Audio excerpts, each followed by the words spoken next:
Do you remember the first time you were invited to something like a birthday party or, well, it's May, graduation party?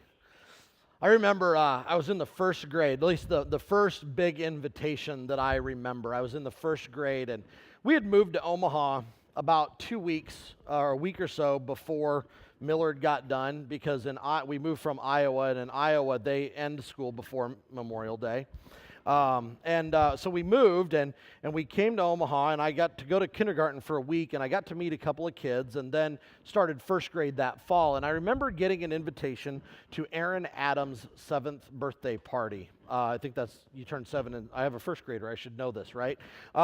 You turn 7 in first grade, and so I got to go to Aaron Adams' 7th birthday party, and I remember getting that invitation. It made me feel special, it made me feel noticed.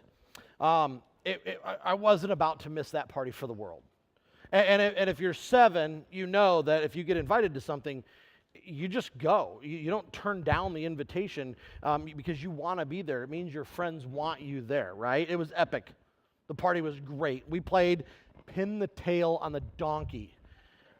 And we had a piñata. Do they do that at birthday parties anymore? I think now it's, where can you go and just let the kids run around and jump as much as they can, right? But I remember too, when we left, every boy got a 4x4 Hot Wheels Jeep, except for me.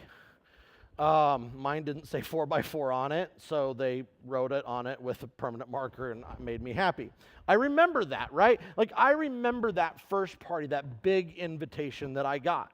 And I've been reminded about this quite a bit over the last couple of years now, because I am a father of an elementary school student. And we started getting birthday party invitations, and now more recently we get requests. Caleb gets invited to go spend the night at his friend's house. And every time we get an email, or now text message these days, that's an invitation somewhere, and we tell Caleb about it, he gets really excited. He is thrilled that somebody wants to spend time with him and hang out with him. It's like this badge of honor, right? That I've been invited to something. It means you've thought of me, and Caleb doesn't want to let them down, so he wants to go, and he gets to hang out. And then we suffer for it the next day because he stayed up till midnight playing video games with his friends. I digress. Sorry. But he doesn't want to miss that opportunity to go hang out and play Minecraft with his buddies and all those things. You know that feeling? You remember those invitations? Do you get them today still? The words, "You're invited," right? It's exciting to read that. It's exciting to get that card in the mail, whether it's a wedding invitation or, like I said, it's May. So we get graduation announcements, right? And invitations to those.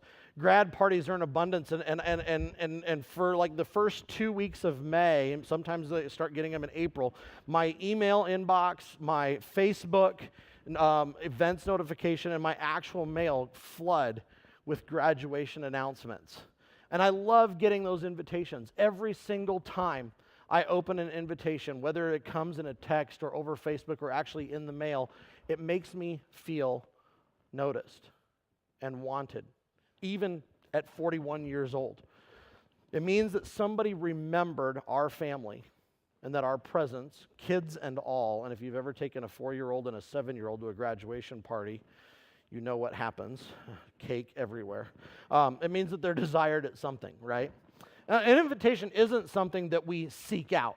It's not something we don't go and it's considered inappropriate these days, right? Can I come over to your house? Can I go spend the night? No, we don't go invite ourselves to things. The cool thing about an invitation is that it's something that somebody extends to you. An invitation tells you, again, you're remembered. It tells you that somebody wants you to be there and that somebody cares about you. An invitation means that you've had some sort of impact on somebody's life, and or they want to invest back into yours. It tells you that they want to include you in whatever you're doing. And it means something for us to be included. Invitations are pretty amazing. They have this ability to propel us in our relationships with others and bring us to new experiences along the way. For the past 2 weeks, we've been talking about elements and how an element is the most basic that something can get. In science and in chemistry, you cannot break an element down any further to another substance. It falls apart into atoms and electrons and protons and all that stuff after that. So elements are the building blocks of everything around us. At the water's edge, we have elements that we strive for, and one of those is to be an inviting church. Now, inviting has a couple of meanings, right? Inviting can be a feeling that something elicits in you. You can say, this place is inviting. And you mean that it's pleasant and attractive and that you feel drawn to come here or welcome when you walk into this place. And hopefully when you walk into the doors of this building, you feel that. Craig's talked about how we designed this building to feel welcoming. We created lots of windows. It means you can see in. We created big doors, plenty of room for everybody to come in. And easy ways to get in and out of the sanctuary so that there's a flow to everything that happens. The kids ministry area, there's not a little door that you walk through. There's this big door that slides out of the way. And you walk into a big room where kids can run and feel like they're welcome, right? We designed this space to be inviting. And hopefully, whether you've been around the water's edge for 12 years or whether this is your first Sunday here, you've felt that when you got here. But inviting is also an intention. When you invite, you give somebody an opportunity. It's something that is extended to them. You can say, a friend of mine is inviting us to come to the water's edge. And that means that there's something special about you and about what happens here, and that they want you to experience that. They want you to come, and they want you to be here. I'm standing here today because of an invitation. Now, to be honest, there's probably a series of invitations that took place that ultimately got me here. The first one was an invitation to a faith community. When I was in high school, the kicker on the football team invited me, a freshman kid who was taping kids' ankles and handing out water on the football field, to come to FCA. And really, for the first time in my life, I began connecting to other Christians at my high school. And for the first time in my life, I began to see that I had a need for a faith community where I attended school and in the things that I did. FCA was really the first connection point for me with other peers my age that really helped me to begin to grow in my faith. A couple of years later, I got an invitation from my youth director at church. He asked me to attend a student leadership camp called Leadership Quest on Lake Murphy, way up in Minnesota. They called it Wilderness North. After my sophomore year in high school, we went, and then a couple of years later, after that experience, he asked me to help out with our youth group. And a couple of years later, my youth pastor, or our senior pastor's wife, pulled me aside one day and she said, "Chad, I love the way you've been doing stuff with these kids. I could see you doing this as a full-time calling. I could see you being a youth pastor somewhere." And I thought, I'm going to be an athletic trainer. No, because a couple of years later, I was talking to a guy. Honestly, I was doing a research project for a class, and I found out there was this organization called Young Life nearby, and I called them, and he said, "Well, why don't you come down to our golf tournament?" I was researching something for a class at school, college. And he goes, "Well," we started talking, and he goes, "Oh, you're up in Waverly. That's great." He was in Cedar Falls, Iowa, and he was running Young Life, and I was doing research on what parachurch ministries and stuff, and so he says, "Yeah, why don't you come down? We got this golf tournament. Do you golf?" I'm like, "Yes, I golf." All right, so I went down. They put me on a team, and I walked into lunch, and he started introducing different people, and he goes, "And I want to have Chad." How do you say your last name? And I had to say it. He goes, "Well, Chad Schuckman, he's going to start Young Life in Waverly, Iowa." And I'm like, "I am?" I don't know if that was an invitation so much as I got told what I was going to do, but I got invited to be a part of his staff and to start a ministry in a town that never had that before. But there's a another invitation that specifically got me here. It wasn't one that I initially sought out, but it was an invitation that came to me. In the spring of 2007, I was talking to one of my oldest friends, somebody that I had been at school with since elementary school. And I was telling her about this nice girl I had met and how I thought that this might be the one that I was going to marry. And she says, well then, if you're going to get married, then you need to move back to Omaha. And I said, well, that's a great idea, but I'm a youth pastor, and you don't just like pick up and go somewhere and walk into a church and say, are you hiring for a youth director? And she said, well, my church is. She said, I think it's a place you'd really like to be. You see, we just started this really cool new worship service at Russell Middle School. And the pastor, he's kind of funny. The band is pretty cool. And you should check it out. The church is hiring, and you know where I grew up, and it's kind of this multi-church thing. So I followed up her invitation, and I looked at the job opening, and I prayed about it, and I applied for the job. Then I proposed to the girl, and then her mom told me, you can marry my daughter as long as you don't take her away from me. And then I got the job.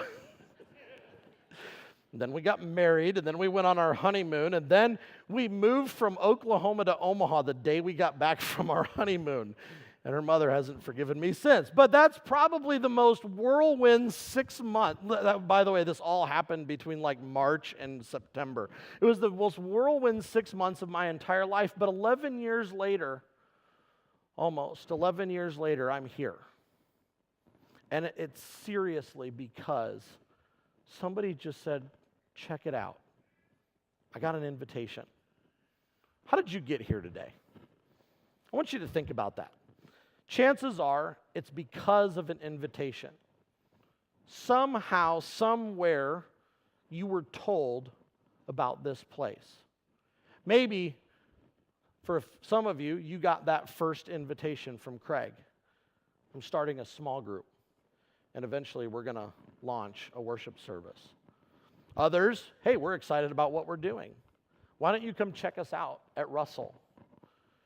We're now 11 and a half years later. We just built this cool building. Maybe your invitation was simply that you drove by and you saw a welcome sign and you thought that's an inviting place. Maybe it's your kids. Somebody said you should come to my church, and you came because your kids came and they liked it and you decided to stick around. I'm willing to wager for most of you at some point you were invited to be here. If you're here because of an invitation, or if you've made that invitation, it probably involves somebody raving about our kids' ministry and how they love the songs, the stories, the activities that meet. And by the way, we have a boat inside our church, okay? Maybe it was a conversation about finding a place to serve others, that you were looking for a way that you could make a difference. And you found out that our church participates in supporting a number of different outreach ministries and goes on mission trips.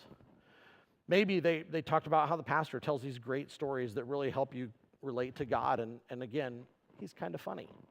And maybe the invitation came as just a, come check it out.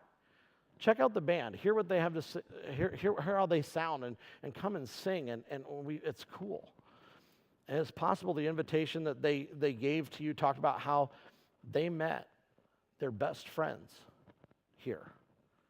That they're in a life group together and they've known each other for a long time now and they've grown in their faith together.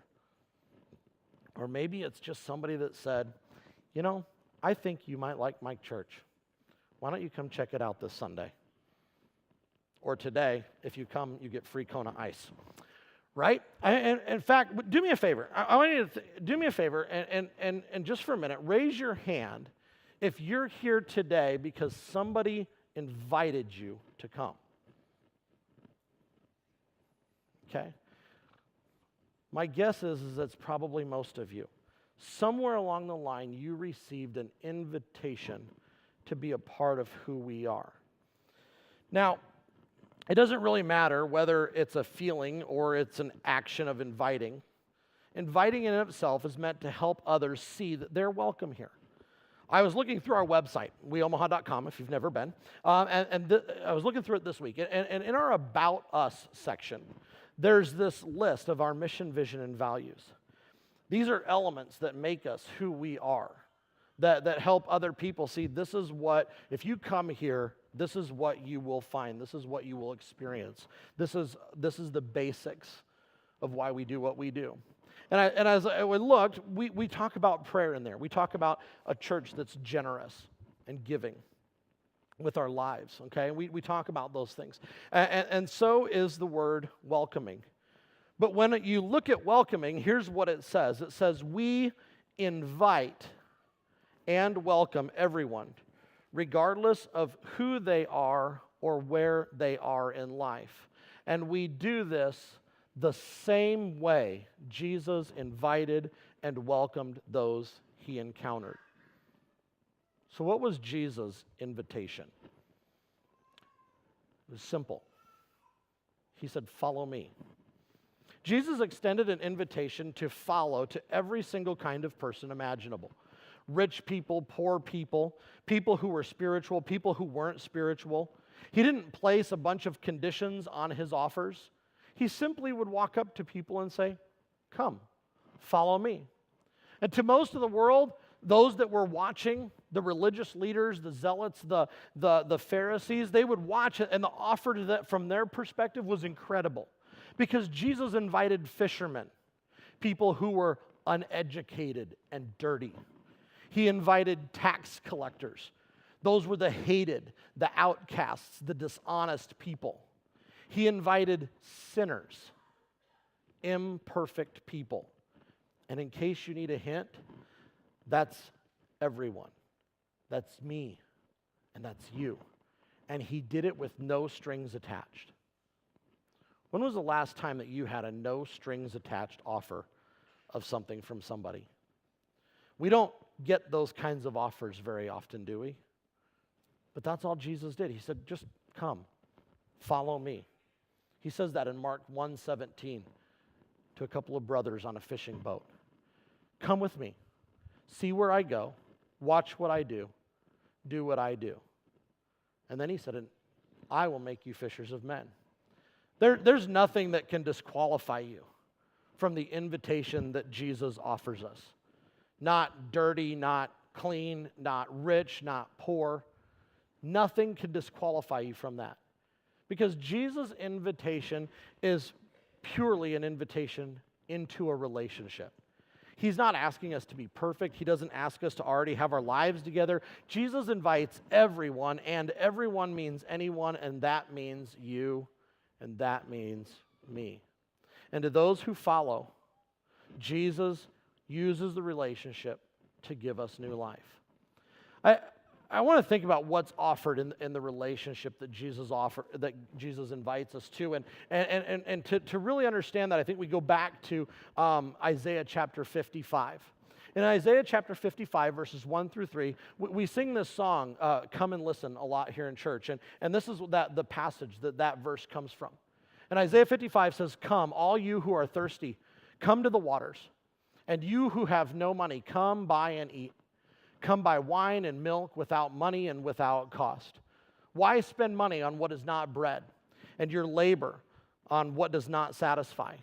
Listen to me, and eat what is good, and you will delight in the richest of fare. Give ear and come to me. Listen, that you might have life." That invitation to a relationship that's offered is the same thing that Jesus offers when he says, "Come, follow me." And I think there's three invitations that take place in that passage. The first is an invitation to quench our thirst. Water, most basic element of life, or one of them, right? Water, or it's made up of some of the most basic elements of life, hydrogen and oxygen. It corresponds to our need for refreshment, right? When you are most thirsty and desperate, when you are the most dehydrated, the thing that quenches your thirst better than anything else, better than Gatorade, better than Powerade, better than any of the aids that are out there, is water. In Psalm chapter 23, the psalmist writes, "He leads me beside still waters. He restores," or he refreshes my soul. God invites you this morning to receive refreshment, restoration, reviving, a new beginning. I want to ask you, what are you thirsty for?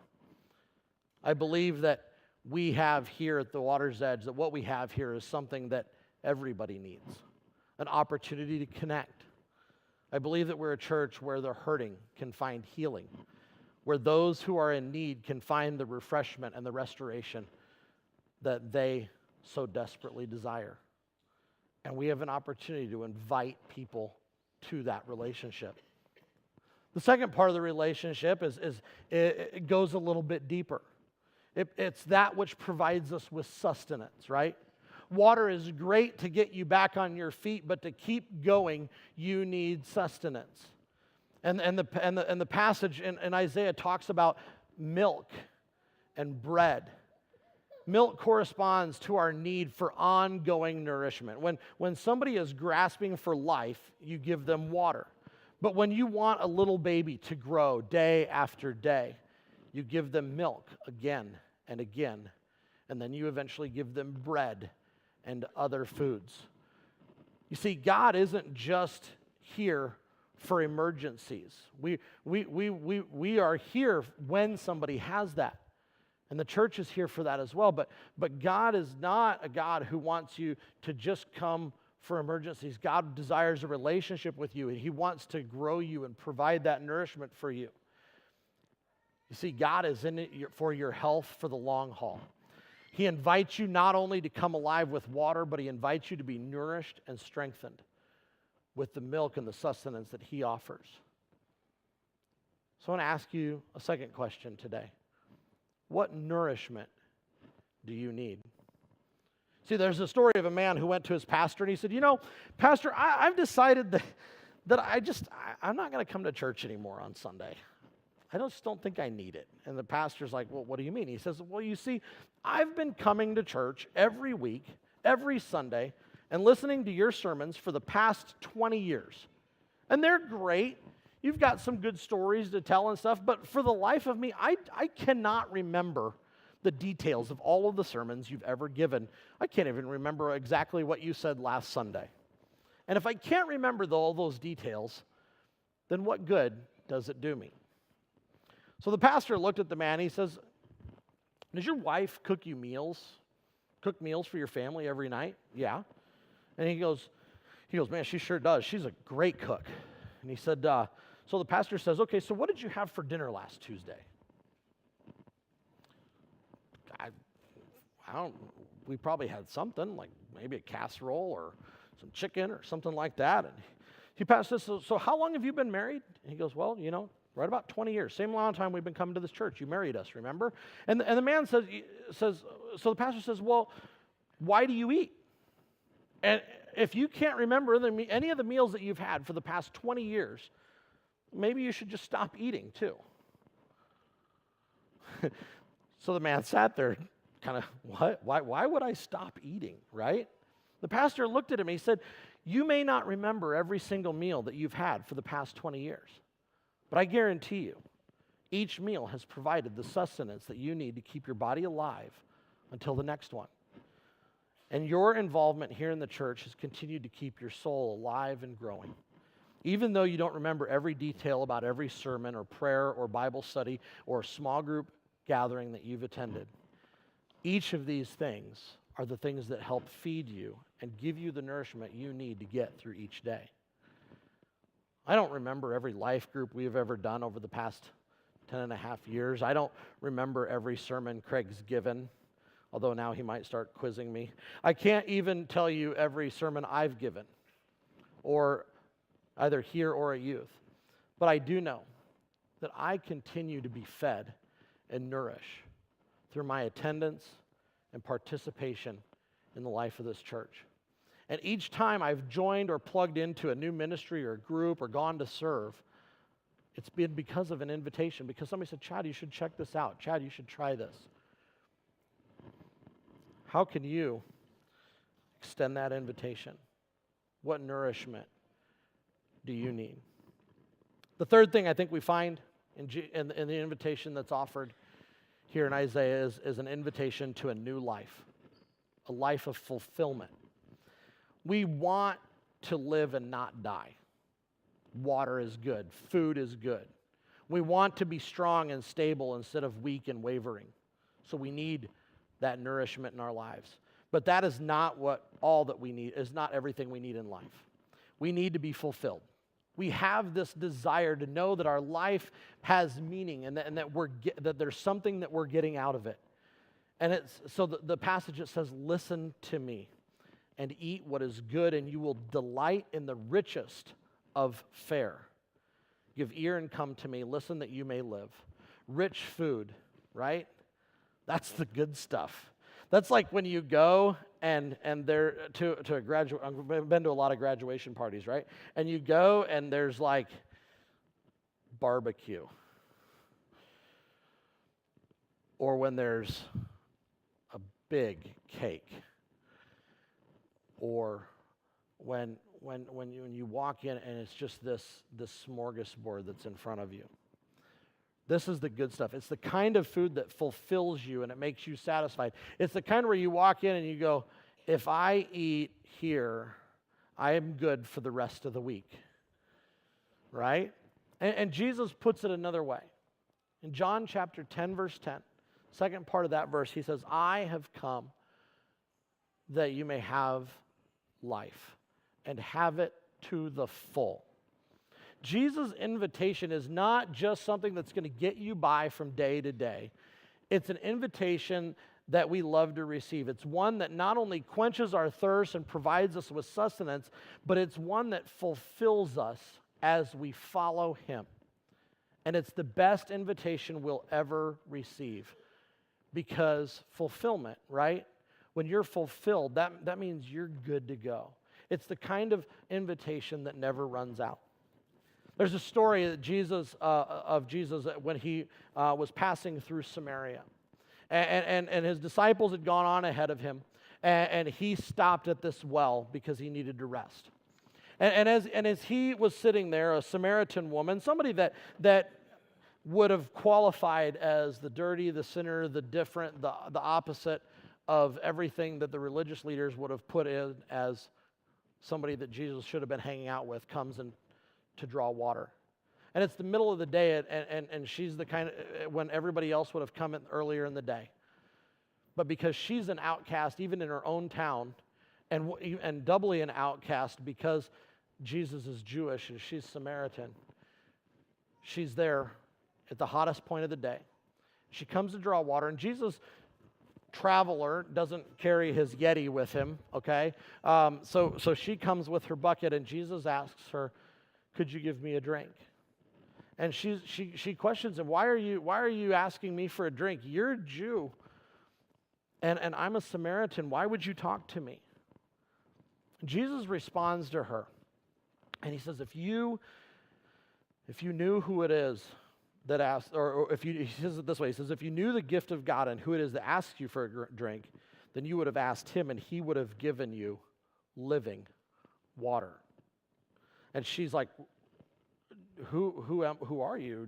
Do I know who you are? And she knows these passages, these stories of old about who a Messiah would be and a great prophet. And so she says, are you him? And what Jesus then says, he says, are you greater than Jacob? Are you greater than the person who made this well? And Jesus says, everybody who drinks this water will be thirsty again, referring to that what's in the well. But he turns it and he says, but whoever drinks the water I give them, they will never thirst. Indeed, the water I give them will become, I love this, a spring of water welling up to eternal life. Jesus invites us to drink what he provides. He invites us to be nourished and to find a life of fulfillment, to drink deep. When I was a kid, we would drink water from the faucet outside from the hose. I know we don't do that anymore, like, oh my gosh, but man, that's good water, right? And you'd go get that and you'd be like, oh, that's fulfilling. That's great. That felt great to have. Jesus invites us in the same way, drink deep, to take the invitation that he offers to follow him into a refreshing, restoring, nourishing, and fulfilling life. And so the question comes back again, what will you do with the invitation? In a little bit, AJ and the band they're going to come sing a song. It's called "Oh Come to the Altar." And we're going to take communion. And as we do that, I want you to think about the words of that song. You see, this is a song of invitation to God's table. At some point, each and every one of us have been invited to this church, to a relationship with God, to deeper nourishment, and into a fulfilling life. And we've all responded at some point in time to these questions. How will you respond to the invitation today? And how can you pass that invitation on to others? An invitation to check things out, to be a part of this church, to find the nourishment, the fulfillment that they need, or maybe even just the life-giving water when they're dehydrated in other areas of their life. My prayer for you, as you come forward, that you will consider what it is that God's inviting you to next. Whether that's to quench your thirst, to seek that nourishment, or to discover the fulfillment that God offers, but also how you will consider how you'll extend the invitation to others to be a part of who God is and what God is doing here in this place. Let's pray. Father God, we thank you for bringing us this morning.